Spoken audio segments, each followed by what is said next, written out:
नीचे से झुक के निकलना पड़ेगा आपको। नमस्कार दोस्तों, कैसे हो भाई साहब? बढ़िया। तो हम अरावली पढ़ रहे थे, अरावली की बात कर रहे थे। हाँ, सभी को राम राम। दोस्तों, मैं आपको ये कहना चाहता हूँ कि अरावली से पहले हम पश्चिमी मरुस्थल पढ़ रहे थे, और पश्चिमी मरुस्थल में हम पूरा कंप्लीट कर चुके हैं। और हम अब बात करेंगे अरावली प्रदेश की। अरावली प्रदेश को पढ़ने से पहले हम इसकी स्थिति के बारे में जरूर जान लेते हैं। दोस्तों, हमने आज हमारा जो टॉपिक स्टार्ट होगा वो होगा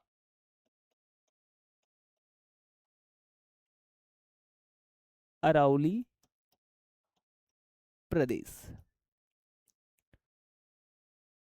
परीक्षा की दृष्टि से अत्यंत उपयोगी है, और यहां से एक या दो क्वेश्चन तो आपको दिख ही जाएंगे। पहाड़ियां हो जाएगी, उनकी ऊंचाइयां होगी, कौन सी पहाड़ी कहाँ पे है, ये सब आपको यहाँ से पूछ सकता है। अरावली प्रदेश की हम थोड़ी सी बात करते हैं। तो दोस्तों, हम ये राजस्थान का नक्शा बनाते हैं पहले। जैसे ये राजस्थान का नक्शा है।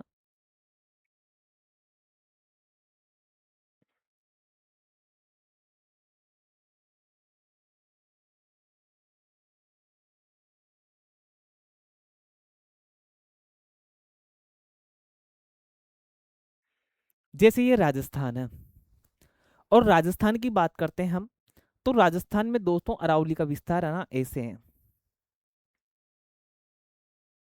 ये क्या है? अरावली का विस्तार है। दोस्तों, इधर हमारे यहाँ पे है अरब सागर। कहाँ पे है? अरब सागर है। और अरब सागर में है कौन सा? मिनिकाई द्वीप।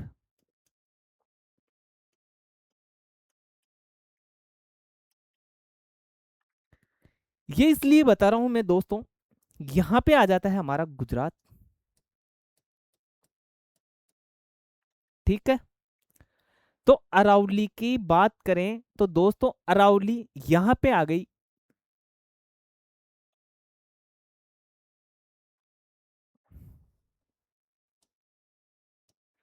रायसीना हिल्स दिल्ली।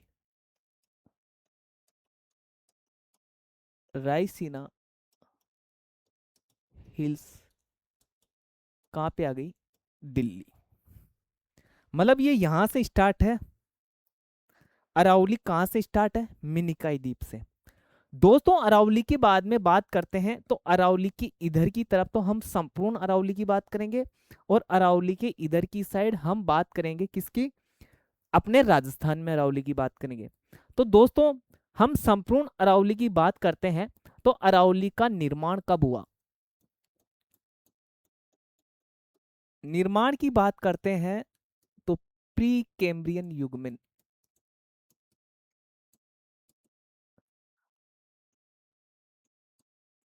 इसका निर्माण हुआ। प्री कैम्ब्रियन युग में इसका निर्माण हुआ। अगर बात करते हैं निर्माण के समय, कौन सी थी ये? निर्माण काल के समय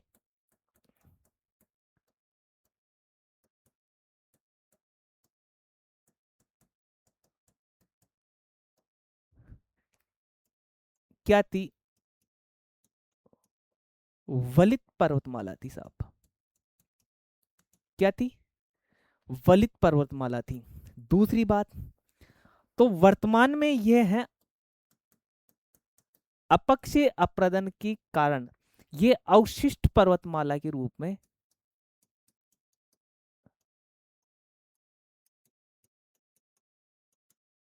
पर्वतमाला के रूप में है।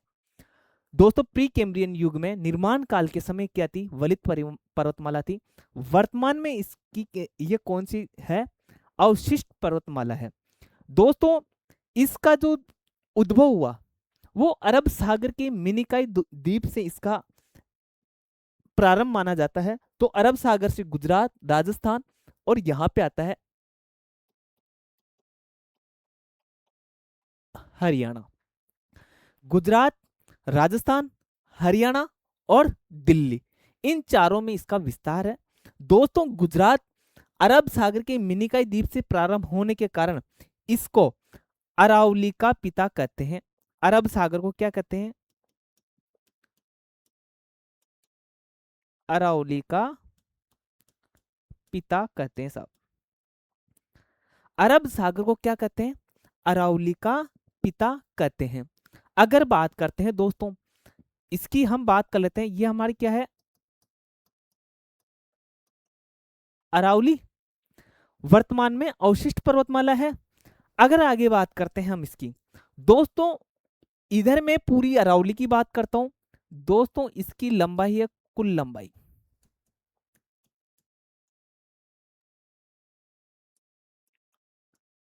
692 किमी इसकी लंबाई है। लंबाई कितनी है? 692 किमी इसकी लंबाई है। अगर बात करते हैं इसकी औसत ऊंचाई,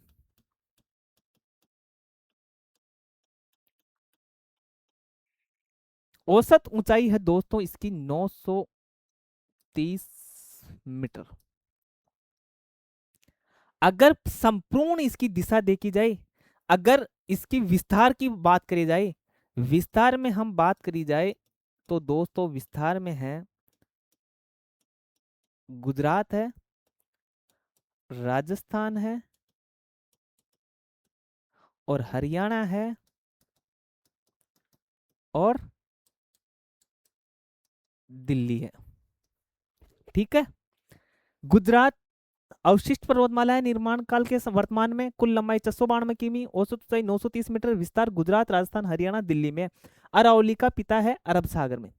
इसके बाद हम बात करते हैं दोस्तों गुजरात से, हम बात करते हैं राजस्थान में। दोस्तों यहां पे है खेड़ ब्रह्मा,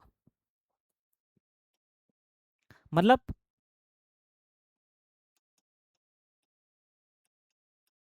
खेड़ ब्रह्मा, या आप सिरोही से ले सकते हो।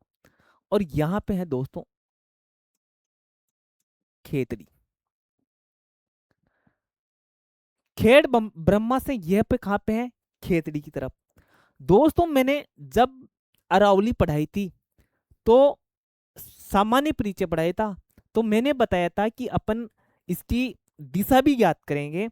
तो दिशा में हमने बताया था कि इसकी दिशा है, वो है दोस्तों दक्षिण पश्चिम से। कौन सी?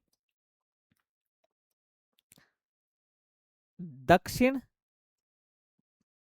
पश्चिम से इसकी दिशा है, और दिशा है उत्तर पूर्व। समझ में आया? अगर बात करते हैं हम, इसको बोलते हैं नैऋत्य कोण।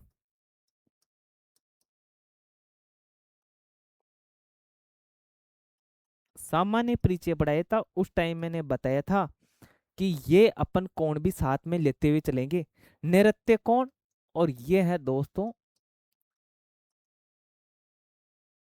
ईशान कोण। अगर बात करते हैं दोस्तों इसकी लंबाई, टोटल लंबाई कितनी है? 692 किमी। औसत ऊंचाई कितनी है? 930 की मीटर। अगर इसकी बात करते हैं राजस्थान हरियाणा, अगर बात करते हैं निर्माण काल के समय, वलित पर्वतमाला। अगर वर्तमान स्वरूप की बात करते हैं तो ये कौन सी है? अवशिष्ट पर्वतमाला। अब अपन बात करते हैं राजस्थान में, और राजस्थान में इसकी लंबाई है दोस्तों,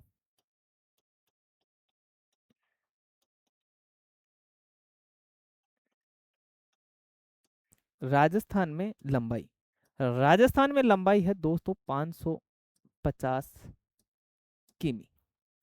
राजस्थान में लंबाई कितनी है? 550 किमी। अरावली का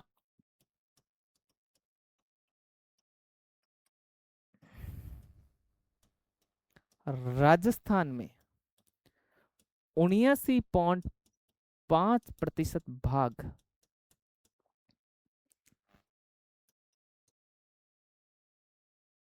अरावली का 79.5% भाग कहाँ पे है? राजस्थान में है।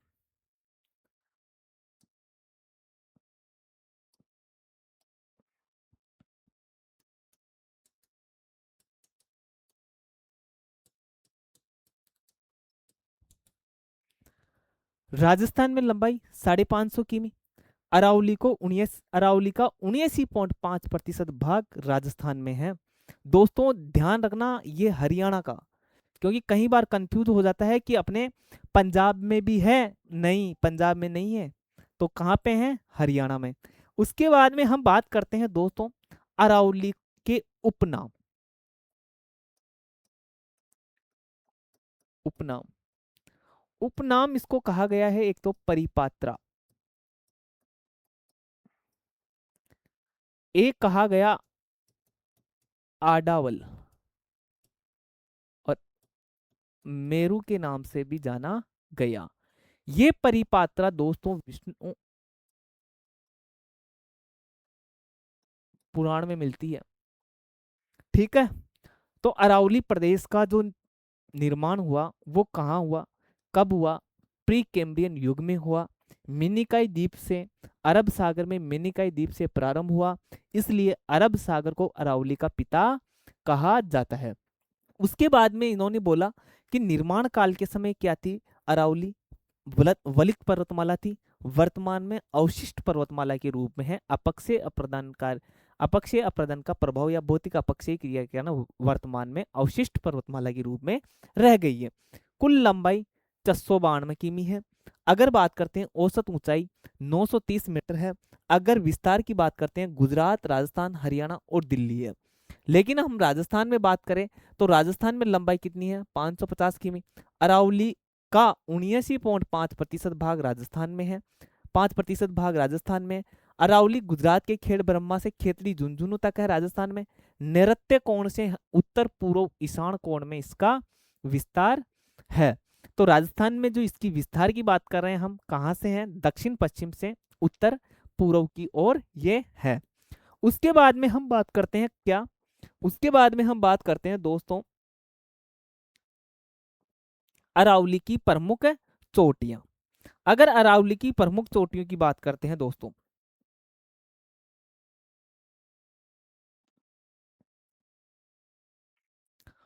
दोस्तों मैं एक बात बताना चाहता हूं कि एक अध्यापक को बहुत से बच्चे बोलते हैं कि यार पढ़ने में इंटरेस्ट नहीं है, या वो आ जाते हैं बाहर से तैयारी करने के लिए, लेकिन वो रूटीन उसका महीने 2 महीने रहता है और महीने 2 महीने बाद में वही डालमडोल हो जाता है जयपुर आने के बाद में।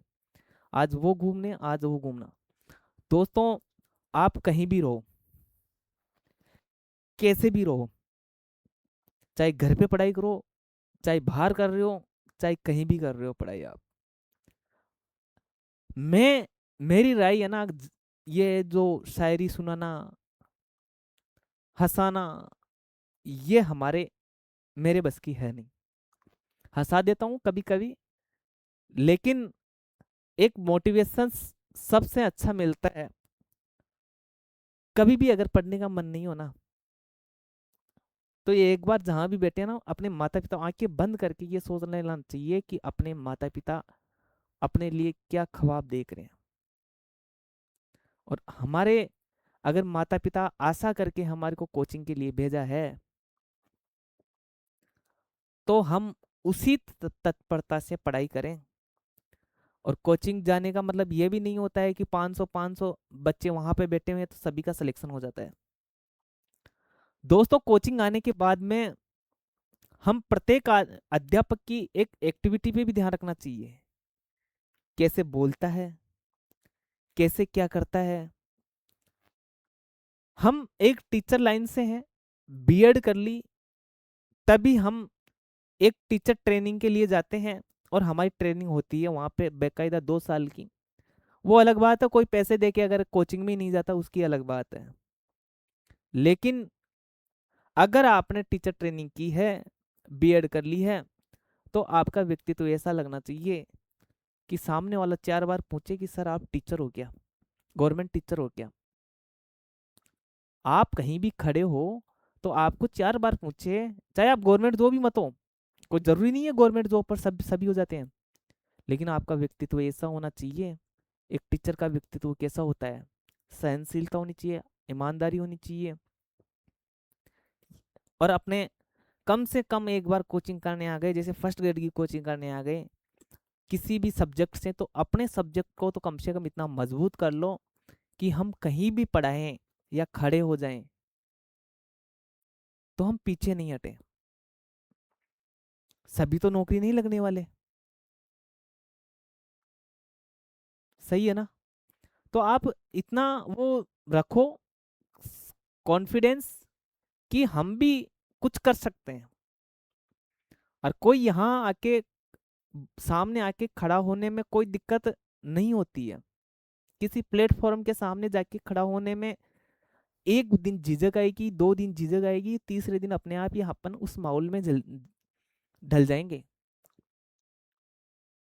आप सोच के सोचो, अपन पढ़ाई कर रहे हैं और अपन आके यहाँ पे यूं इधर उधर करें। एक बार इतना सोचो कि अपने माता पिता किसी की खेती कर रहे हैं, किसान मजदूर खेती कर रहे हैं, आप जाके देखना कभी सरहद में, जो अपने नवरात्रे आते हैं आशीष वाले, बाजरा कटिंग काटते हैं उस टाइम कितनी धूप पड़ती है। आप उस टेम्परेचर में जाके देखना, आपको पता पड़ जाएगा कि पढ़ना सही है या क्या सही है। इसलिए अपने माता पिता की जो अपने आस लगा के बैठे हुए हैं उनको जरूर पूरा करें, और सब्जेक्ट में अपन अच्छे हों, और कम से कम ऐसा तो हो जाए कि खड़े रहें कहीं भी तो लोग कहे कि हाँ यार है कोई यार। तो ठीक है, अरावली के पहाड़ियाँ पड़ते हैं, अरावली में हम बात कर रहे थे। और अरावली के आगे हम बात करते हैं दोस्तों किसकी, प्रमुख चोटियों की। अरावली की एक बात होती, अरावली की प्रमुख चोटियों से बात करने पहले अरावली की तुलना, अरावली की तुलना है ना, वो कर रहे हैं दोस्तों किससे, अरावली की जो तुलना है,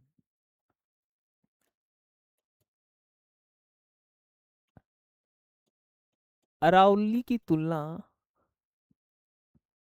यूएसए की अपलेशियन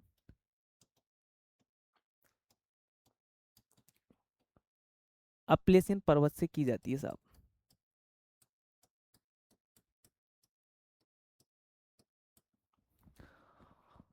और भारत में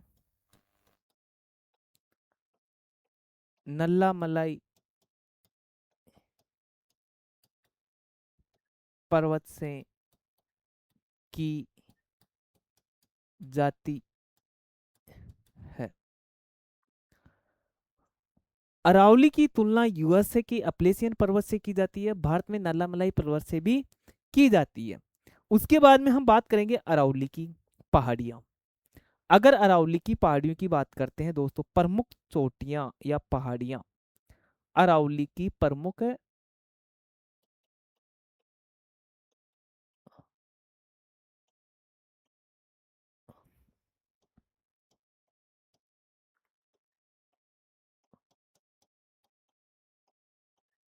प्रमुख चोटियां, यहां से क्वेश्चंस आने की संभावना बहुत होती है, और इसको अपने को सही से ध्यान से देख लेना।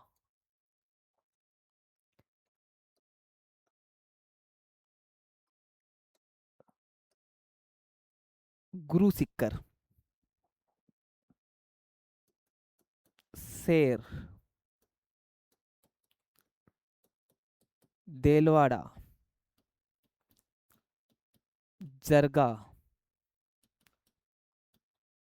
अच्चलगढ़, आबू पर्वत, आबू पर्वत हो गया। उसके बाद में कुंभलगढ़, कुंभलगढ़ के बाद में आता है धोलिया,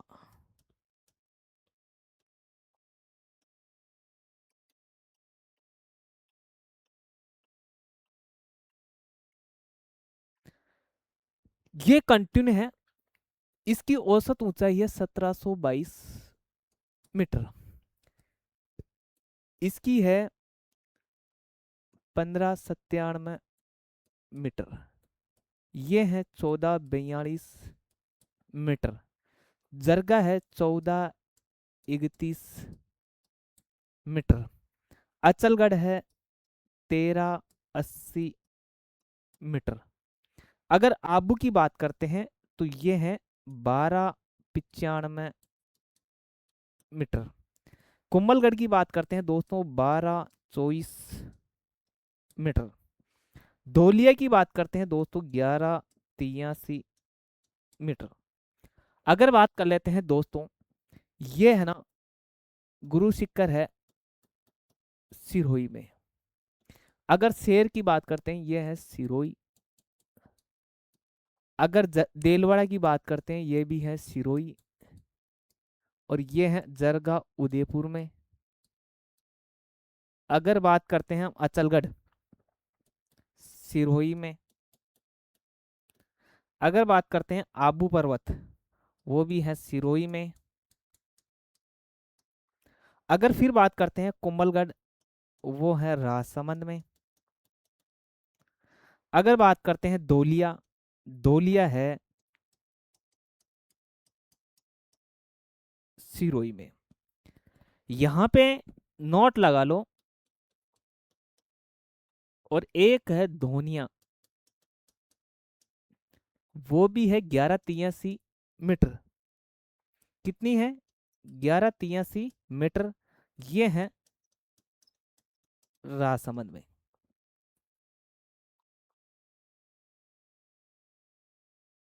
ठीक है। अगर बात करते हैं इधर काउंटिंग डालें दो,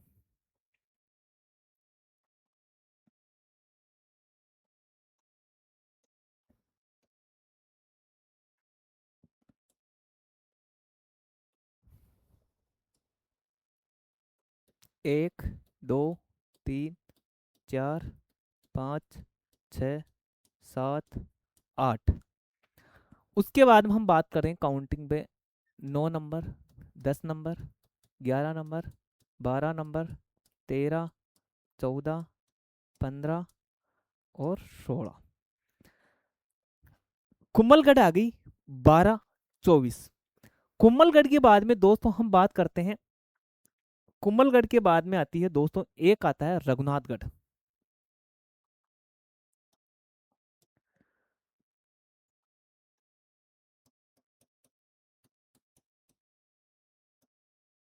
रघुनाथगढ़ है दोस्तों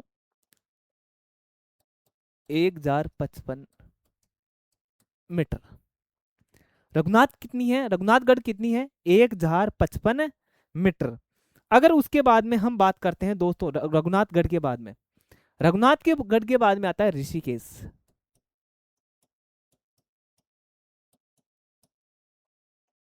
ऋषिकेश कितनी है? 1017 मीटर। ऋषिकेश के बाद में ये रघुनाथगढ़ है दोस्तों सिक्कर। ऋषिकेश है सिरोही। अगर बात करते हैं हम, अब बात करेंगे कमलनाथ की।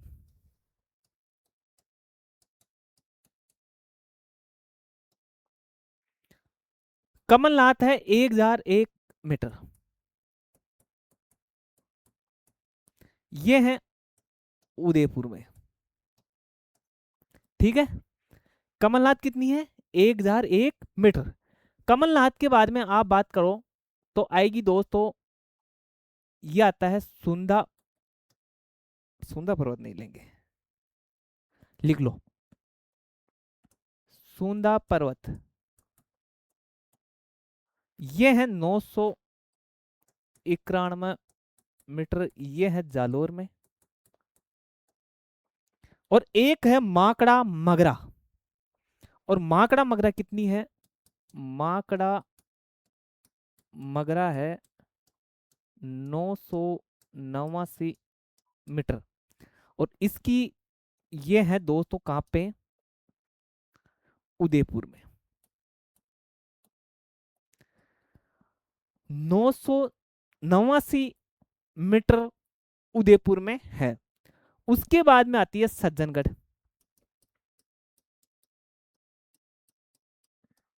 और सज्जनगढ़ की ऊंचाई है दोस्तों 938 मीटर। ये है उदयपुर में। अगर बात करते हैं हम और सज्जनगढ़ के बाद में आता है दोस्तों टोडगढ़। टोडगढ़ की ऊंचाई है दोस्तों 934 भी है और 933 मीटर, दोनों मिल जाती है देखने को। ये है ब्यावर में। 934 और 933 मीटर ये है किसमें? टोडगढ़ में। उसके बाद में है खो। खो की ऊंचाई है 920 मीटर और ये है दोस्तों जयपुर में।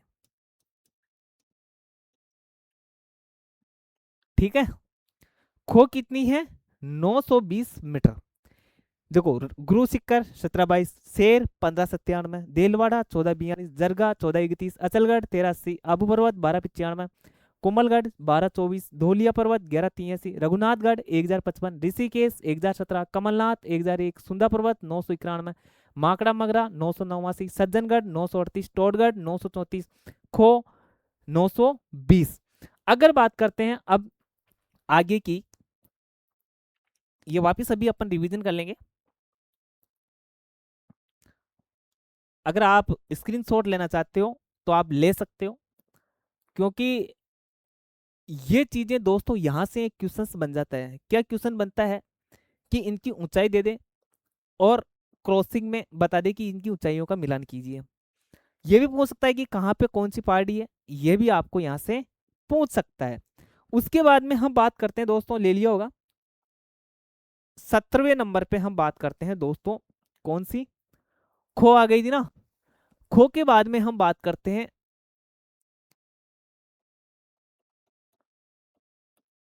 सायरा, लीलागढ़, नागपानी, उदयपुर में है। उसके बाद में आप आ जाता हो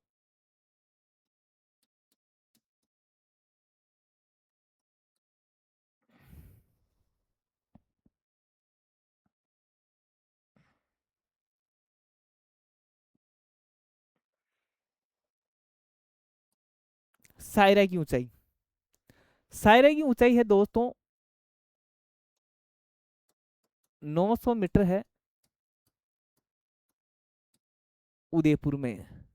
लीलागढ़ 874 मीटर है, ये भी है उदयपुर में।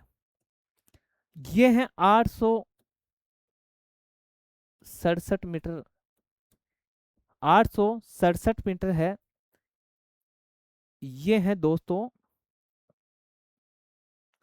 उदयपुर में। अगर बात करते हैं तारागढ़। तारागढ़ है दोस्तों 873 मीटर। देखो हालांकि ऊंचाई इससे पहले आएगी, लेकिन आपको देख लेना। तारागढ़ है अजमेर में। तारागढ़ कहाँ पे है? अजमेर में। अगर उसके बाद में हम तारागढ़ के बाद में बात करते हैं नाग पहाड़ी। नाग पहाड़ी है अपनी 795 मीटर, ये भी कहाँ पे है? अजमेर में। अगर बात करते हैं नाग पहाड़ी के बाद में हम बात करते हैं बहराच।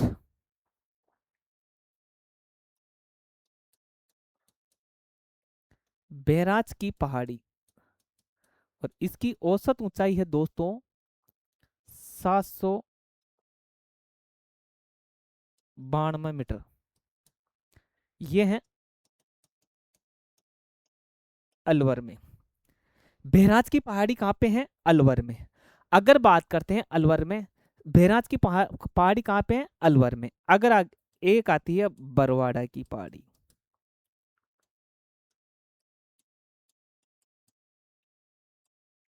बरवाड़ा की पहाड़ी है दोस्तों, ये है 786 मीटर, ये है जयपुर में। बरवाड़ा की पहाड़ी कहाँ पे है? जयपुर में। अगर बात करते हैं बरवाड़ा की पहाड़ी आ गई, बहराज की पहाड़ी 792, बरवाड़ा 786 मीटर। अगर बरवाड़ा के बाद में आती है बब्बाई की पहाड़ी, कौन सी आती है? बब्बाई की पहाड़ी।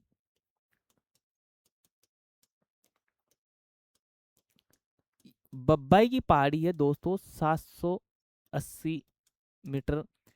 ये है दोस्तों झुंझुनू में। कहाँ पे है? झुंझुनू में। 17 नंबर, 18, 19, 20, 21, 22, 23, 24। तो बब्बाई की पहाड़ी कहाँ पे है? झुंझुनू में। उसके बाद में हम बात करते हैं दोस्तों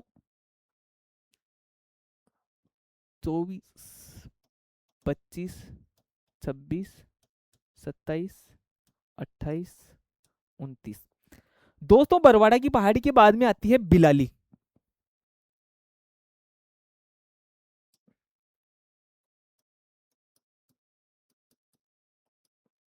बिलाली की पहाड़ी है 775 मीटर। ये है कोटपुतली बहरोड। कहाँ पे है? ये है कोटपुतली बहरोड। बिलाली कहाँ पे है? कोटपुतली बहरोड। अगर बात करते हैं बेराट 704, और एक आती है कौन सी? रोजा। रोजा है, वो है 730 मीटर। वो है दोस्तों जालोर में। अगर बात करते हैं एक आती है कौन सी? बेराट की पहाड़ी। ये है 704 मीटर। और ये बेराट की पहाड़ी भी कहाँ पे है? कोटपुतली में है। कोटपुतली में है। उसके बाद में एक पहाड़ी आ गई दोस्तों जयगढ़, और एक है नाहरगढ़। ये तो है दोस्तों 648 मीटर।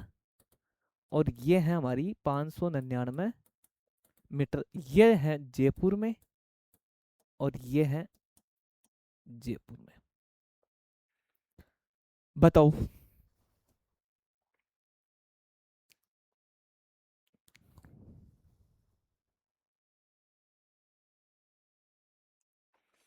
गुरु सिक्कर 1722, शेर 1597, देलवाड़ा 1442, फिर आते जरगा 1431, अचलगढ़ 1380, आबू पर्वत 1295, कोमलगढ़ 1224, धोलिया 1183। धोनिया कहाँ पे है? 1183 मीटर।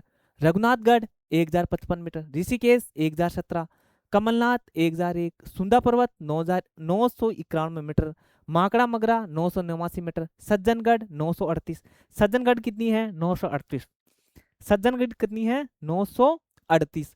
टोडगढ़ 934, ब्यावर खो 920, सायरा 920 मीटर, लीलागढ़ 874, नागपहाड़ी 867।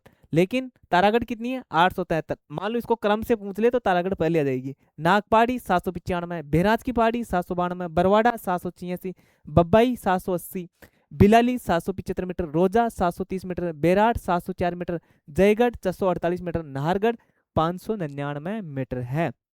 ये अरावली की प्रमुख चोटियां आ गई है दोस्तों। यहां से क्वेश्चंस आने की 100% संभावना है। अरावली से कंफ्यूजन में यही है कि इनको 5-7 बार एक पेज में लिख ही लो अलग से। जब भी टाइम मिले एक बार निकाल के पढ़ लो।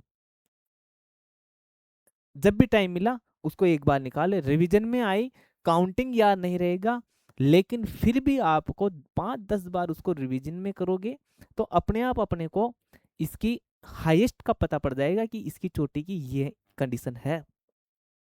समझे मेरी बात? तो यहाँ से क्वेश्चंस आने की पूरी पूरी संभावना है।